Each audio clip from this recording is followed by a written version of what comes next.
लेते रहेंगे। उधर कठुआ आतंकी हमले में एनआईए ने जांच तेज कर दी है। एनआईए की टीम उस इलाके में है जहां सेना के जवानों पर हमला हुआ था। हमले में उत्तराखंड के 5 सपूत शहीद हो गए थे। शहीदों का पार्थिव शरीर उत्तराखंड पहुंच चुका है। दरअसल कश्मीर में आतंकवाद के खिलाफ चल रहे ऑपरेशन से आतंकी बौखलाए हुए हैं और दिख भी रहा है कि कश्मीर में आतंकवाद का काउंटडाउन शुरू हो चुका है।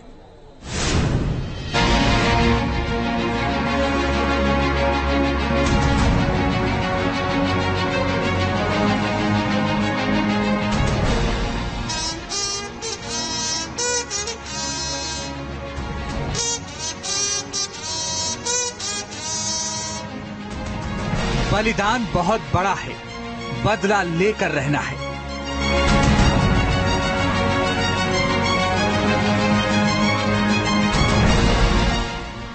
पांच वीर सपूत शहीद, कब बदले की तारीख?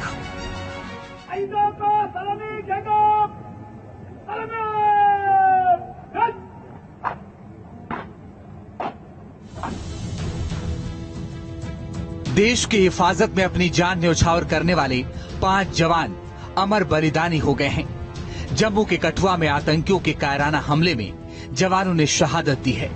इन जवानों के पार्थिव शरीर को परिजनों तक सौंपने से पहले देहरादून के जॉली ग्रांट एयरपोर्ट लाया गया, जहां इन्हें पूरे सैन्य सम्मान के साथ सलामी दी गई। मुख्यमंत्री पुष्कर सिंह धामी ने भी श्रद्धांजलि दी।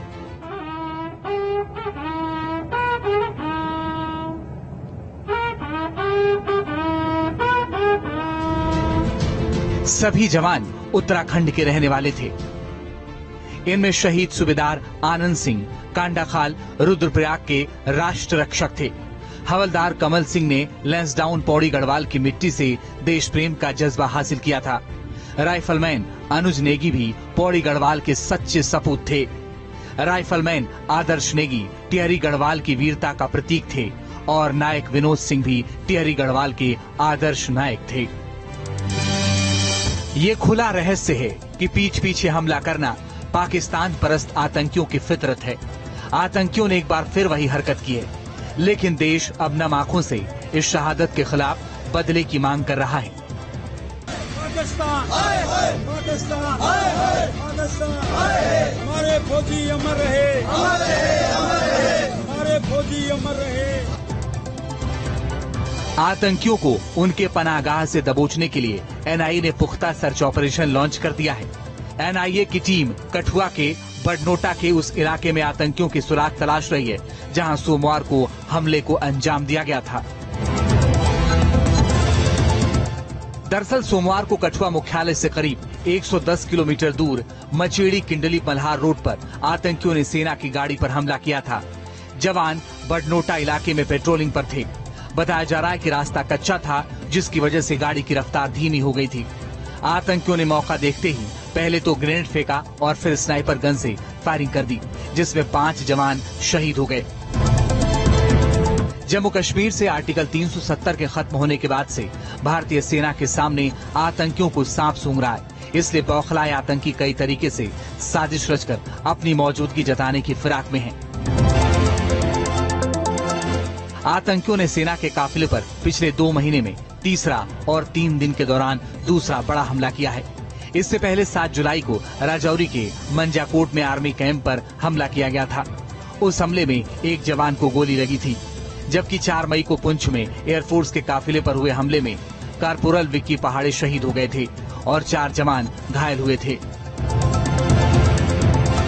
सोमवार को हुए कठुआ हमले की जिम्मेदारी कश्मीर टाइगर्स ने ली है, जो पाकिस्तान के समर्थन से जिंदा जैश ए मोहम्मद का हिस्सा है।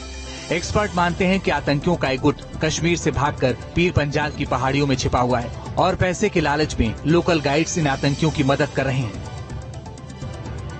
कोई गाइड है उनके साथ में जो उनको ये सारी जगह दिखा रहा है।